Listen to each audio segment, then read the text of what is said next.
Bye God हर्ष, मुझे आज तक साउथ से कोई भी कॉल ऐसा नहीं आया है जिसमें मुझे कॉम्प्रोमाइज़ वर्ड नहीं सुनना मिला हो। आपको तो पता है यहाँ का चलता है कॉम्प्रोमाइज़ वर्ड जब वो साउथ इंडियन टोन में बोलते हैं। मैंने कहा नो, अगर मैं कह दूँ कि मैं बीमार हूँ और मैं लाइट नहीं फेस कर सकती तो शायद ताउम्र लोगों को लगेगा कि रतन कभी लाइट फेस नहीं कर सकती और मेरे पास काम के ऑफर्स आने बंद हो जाएंगे। एक्टर जो लाइट कैमरा एक्शन सुनने के बाद कुछ करता है, उस एक्टर के लाइफ से लाइट जा चुका था। वो अपने दोस्त ही होते हैं जो किसी से कहना नहीं, लेकिन फिर वो आगे कहते हैं सिर्फ मुझे पता है, तुम भी किसी से कहना नहीं। पर मैंने जब रिकॉल किया उसका बार बार इंटरेस्ट था कि मैं वो कोल्ड ड्रिंक पीऊँ। घर आने के बाद तो कंफर्म हो गया था because I was totally out उस ड्रिंक में, अच्छे से जो भी उन्होंने डाला था। आज हमारे साथ हैं एक ऐसी एक्ट्रेस जो देसी भी हैं और बोल्ड भी, क्योंकि वो बिहार की रतन भी हैं और राजपूत भी। रतन, सबसे पहले सवाल हर फैंस का, कब टीवी पर लौट रही हैं? मुझे लगता है कि जितनी रुकावट थी अब वो जा चुकी है। काफ़ी प्रॉब्लम्स को फेस करने के बाद अब मुझे लगता है कि मैं रेडी हूँ, बट इस साल नहीं। दिसंबर तक मेरी पढ़ाई, मेरी अपनी जो कमिटमेंट्स हैं वो पूरी होंगी और अगले साल से मैं काम की तलाश में लग जाऊंगी। तो मतलब अभी आप किसी तरह के ऑफर्स नहीं देख रही हैं? इस बीच में थैंकफुली बहुत अच्छे अच्छे ऑफर्स आए, लेकिन क्योंकि मेरी तबीयत ऐसी थी कि मैं काम कर नहीं सकती थी। एक एक्टर जो लाइट कैमरा एक्शन सुनने के बाद कुछ करता है, उस एक्टर के लाइफ से लाइट जा चुका था। मतलब मुझे ऑटो इम्यून डिसऑर्डर हुआ था और जो आई से रिलेटेड है, और कहते हैं लाखों में एक को होता है तो वो लाखों में एक मैं थी। और मैं नाम उसका थैंकफुली अपने जो भी साइकोथेरेपी किया वो नाम वाम सब डिलीट कर दिया है, बिकॉज अब मेरे लाइफ में ऑटो इम्यून डिसऑर्डर नेगेटिव है। तो अब मैं आपका ये बड़ा बड़ा लाइट फेस कर सकती हूँ। इसके पहले मैं सूरज की रोशनी तक फेस नहीं कर पा रही थी हर्ष, और मैं दिन और रात काले चश्मे में होती थी। तो कई लोग हंसते भी थे कि ये देखिए ना मेकअप ना बाल कैसा और काला चश्मा लगा के घूम रही हैं। सो बहुत तरह के कमेंट्स भी फेस करती थी। तो कई बार पता नहीं चलता कि हम कौन सी बात छुपाएं और कौन सी बात बताएं। क्योंकि मैं एक एक्टर हूँ, अगर मैं कह दूँ कि मैं बीमार हूँ और मैं लाइट नहीं फेस कर सकती तो शायद ताउम्र लोगों को लगेगा कि रतन कभी लाइट फेस नहीं कर सकती और मेरे पास काम के ऑफर्स आने बंद हो जाएंगे। तो डर के मारे कह सकते हैं कि मैंने बोल्ड होते हुए भी ये डिसीजन लिया कि मैं ये शेयर नहीं करूँगी और ये खबर तब तक शेयर नहीं करूँगी जब तक मैं ठीक नहीं हो जाती। क्योंकि डॉक्टर्स का कहना है कि ऑटो इम्यून डिसऑर्डर कभी ठीक नहीं होता। बट मैं जानती हूँ कि डॉक्टर के साथ जब तक वो इंसान खुद को ट्रीट ना करे, ऑटो इम्यून ठीक नहीं हो सकता, बिकॉज इट्स अ मेंटल रोग। या सो एब्सोल्युटली ओके, मैं अब बिल्कुल ठीक हूँ। तो आपको कब पता चला और किस तरह से आपने इसकी ट्रीटमेंट किया? मुझे पता चला 2018 में। जब मेरे फादर की डेथ हुई, फादर को कैंसर हुआ और जनवरी में वो चले गए हमें छोड़कर। लेकिन साथ में इतना सारा कैंसर पेशेंट के साथ आप इतना डील कर रहे होते हो कि मैं स्ट्रेस को हैंडल नहीं कर पाई। एक नंबर की डरपोक हूँ मैं, मुझे उस टाइम पे लगा कि दुनिया में बड़ी बड़ी चीज़ों को तो फेस कर पाना ठीक है, बीमारी को फेस कर पाना मेरे बस की नहीं थी। जो कोई अपना, अगर कोई अपना हो तो, और अपना और लास्ट स्टेज हो, आप कुछ कर नहीं पा रहे हो। मैंने बहुत कुछ किया बट साथ साथ में मैं बीमार पड़ती गई। ऐसे कहते हैं कि जब ऐसा दौर होता है तो कौन अपना है और कौन पराया है इसकी पहचान हो जाती है। इंडस्ट्री में कौन थे जिन्होंने इस दौर में आपका साथ दिया? आप मानती हैं कि हाँ ये सच्चे दोस्त हैं?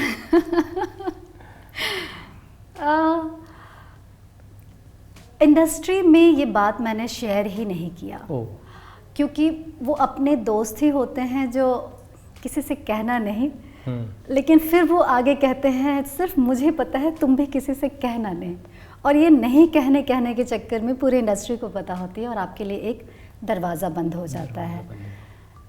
तो इंडस्ट्री पार्टी के लिए बहुत अच्छी है, आपके लाइट फेस के लिए बहुत अच्छी है, लेकिन अगर आप कुछ इस तरह की चीज़ों को हैंडल कर रहे हैं तो मुझे लगता है कि आपके बेस्ट फ्रेंड आप हैं और कुछ सिस्टम्स हैं, ऑफ कोर्स आपके डॉक्टर हैं, आपका पढ़ाई लिखाई है और ट्रैवलिंग है। मैंने मुंबई छोड़ दिया उसके बाद, आप देखेंगे मैं ज़्यादातर ट्रैवल करती रही हूँ। लोगों को लग रहा था कि रतन सब कुछ छोड़कर घूम रही है, पता नहीं क्या हो गया उसे, बट पता नहीं क्या हो गया है उसे। ऑफ कोर्स मैं किसी को ब्लेम नहीं करूँगी क्योंकि मैंने किसी को बताया नहीं। टीवी के अलावा फिल्म्स, वेब सीरीज़ के लिए आप ओपन हैं अगर मौका मिले तो? मैं हर चीज़ के लिए ओपन हूँ, बस स्मूथ होना चाहिए। मुझे किसी भी चीज़ को करने के लिए स्ट्रेस नहीं चाहिए, बिकॉज एक्टिंग मेरे लाइफ का पार्ट है। मतलब acting is not my life, acting is a part of my life. So smoothly आया, आई एम हैप्पी, नहीं आया फिर भी मैं खुश हूँ। रिसेंटली आपने एक बताया था कि एक इंटरव्यू में कि किस तरह से इंडस्ट्री में जो है कुछ इंसिडेंट ऐसे हो जाते हैं जो हम नहीं चाहते, बट जैसे आपने बताया था कि कोक में आपके कुछ मिलाए गए, उसके बाद आप किस तरह से उससे बची, क्या इंसिडेंट हुआ था, किस तरह पूरी चीज़ हुई थी, अगर आप बता पाएँ तो? हर्षी, बहुत स्टार्टिंग की बात है, जब मैं यहाँ आई थी वो 2007 एंड था या 2008 का बिगनिंग था, वो मैं रिकॉल नहीं कर पाऊँगी अभी। लेकिन जब मैं आई थी, ऑफ कोर्स ओशिवारा एक ऐसी जगह है जहाँ पे एड्स का और बहुत सारा ऑडिशन चल रहा होता है। वहाँ पे एक रेस्टोरेंट है, नाम भी मेंशन नहीं कर सकती बिकॉज उसके पीछे बहुत लीगैलिटी होती है।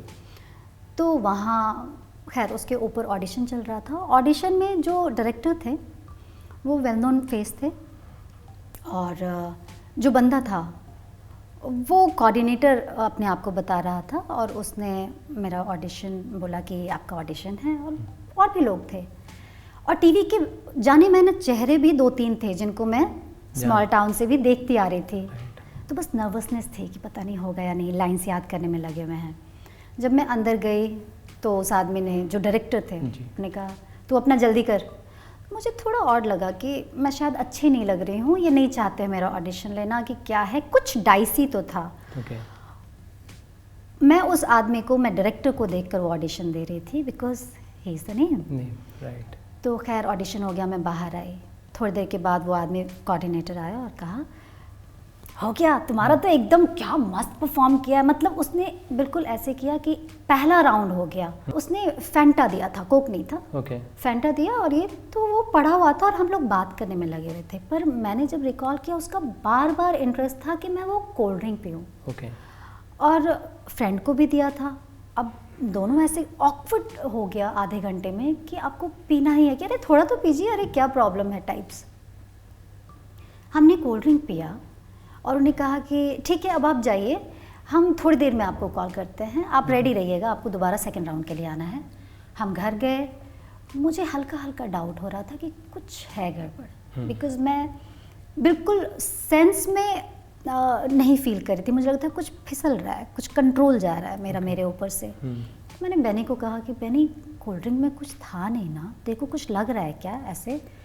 तो उसने बोला नहीं मैंने भी पिया है, कुछ नहीं लग रहा है। कुछ देर के बाद ये होने लगा कि अरे तेरे को शक हो रहा है, हम इतनी बातें करते हैं इन सब चीज़ों की, तुझे डाउट हो रहा है, तो मुझे कुछ नहीं लग रहा है, और होगा तो मैं हूँ ना। एग्जैक्टली 45 मिनट बाद उनका कॉल आया कि आप फटाफट से चार बंगला महाड़ा पहुँचिए और सेकेंड राउंड है। तब तक मुझे काफ़ी हद तक लगने लगा था कि कुछ तो गड़बड़ है। तो मेरे एक राखी भाई हैं, राजू दा, जो कि दिल्ली से आए थे, तो मैंने उनको कहा कि आप हमारे साथ चलेंगे। तो उन्होंने बोला हाँ चल ना, कौन सी बड़ी बात है, अरे यहाँ तो ये सब होता रहता है, चार बंगला तो अपना पहचाना हुआ है, चल। हम रिक्शे पे 3 लोग सवार होकर पहुँच गए जी सेकेंड राउंड ऑडिशन के लिए।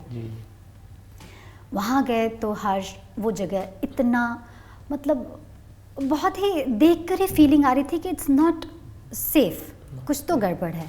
तब तक बाहर जैसे वेट कर रहे थे, और तब तक एक साइड में सामने ही जस्ट दरवाज़ा खुला, और उस दरवाजे के अंदर से मुझे बेड दिखा, बिस्तर दिखा, जो बिल्कुल ही ऐसे यूज्ड हालत में थे, बेडशीट वगैरह, और उस पर एकदम यंग लड़की, आई थिंक 16 से 18 के बीच में होगी, वो बहुत ही अजीब मैसी कंडीशन में वो वहाँ पे लेटी हुई थी, and she was not in her senses.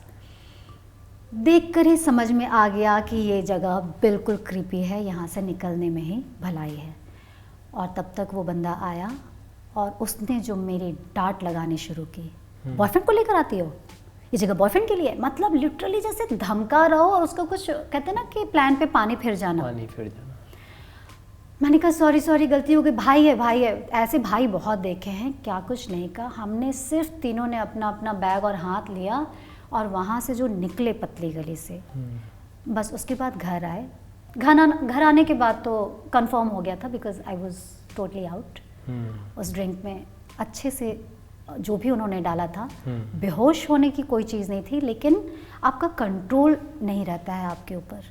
तो रतन, जो न्यू कमर्स आज के टाइम पर आते हैं तो वो अगर इस तरह चीज़ों से बच सके तो क्या रास्ता अपनाना चाहिए? आपको क्या लगता है कि कैसे पता लगाएं कि नहीं ये सेफ़ है या नहीं? जैसे आप मैं हर्ष पहली तो बात ये करूँगी कि हम सिर्फ 2 ही टॉपिक पे बात कर रहे हैं, नेपोटिज्म, कास्टिंग काउच।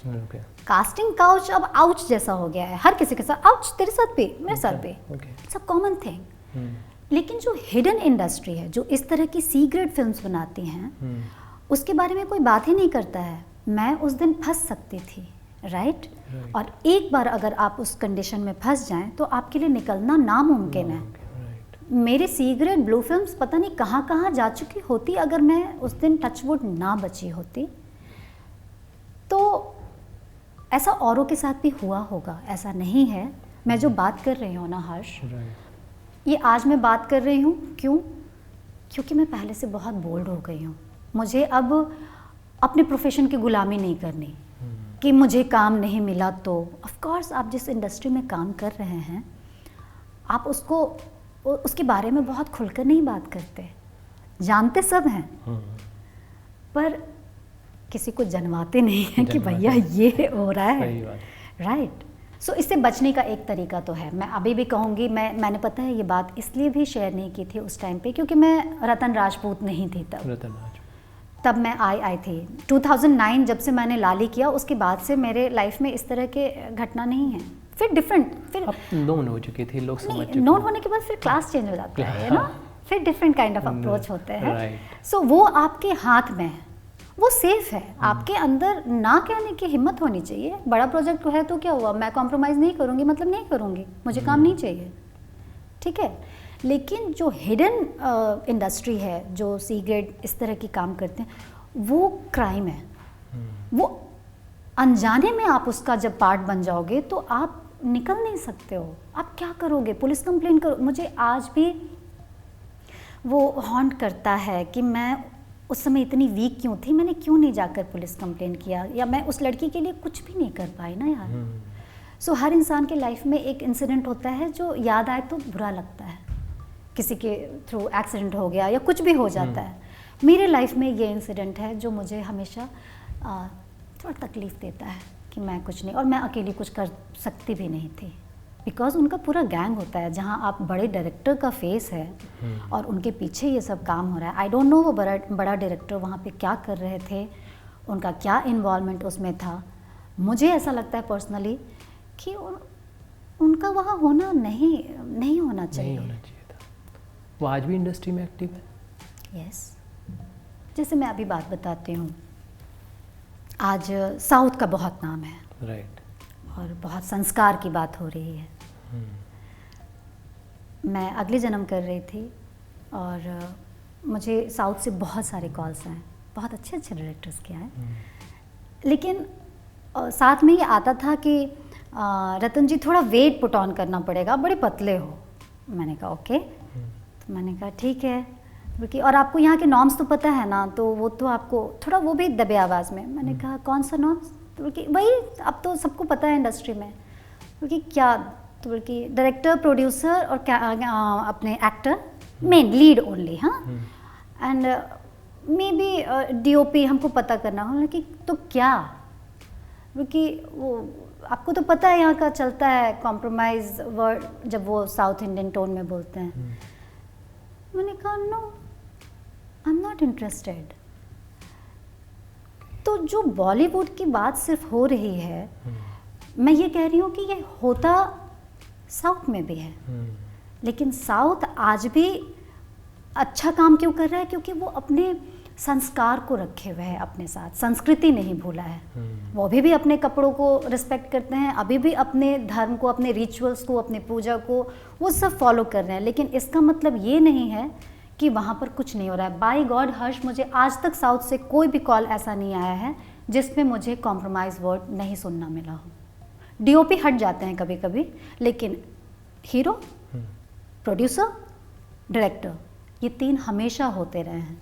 अब तो खैर साउथ मेरे लिए मायने नहीं रखता। मैं आज भी कहना चाहूँगी कि ये सारी बात कर रही हूँ, इसका मतलब ये नहीं है, स्मॉल टाउन के पेरेंट्स को बोलना चाहूँगी या बच्चों को बोलना चाहूँगी, इंडस्ट्री ख़राब नहीं है, कुछ लोग ख़राब हैं। कुछ लोग ख़राब। हम घर में आज भी भात दाल खाते हैं, चावल में कंकड़ आता है, कंकड़ को चुनकर हटाइए और चावल पकाइए, खाइए। इंडस्ट्री भी वैसी है, अच्छे और बुरे जो कंकड़ जैसे लोग मिले उनको हटा दीजिए यार। बहुत इंडस्ट्री बहुत बढ़िया काम कर रही है। सो बस बढ़िया लोगों के बीच में रहने की ज़रूरत है। सो बस thank you so much. Thank you so much. Thank you.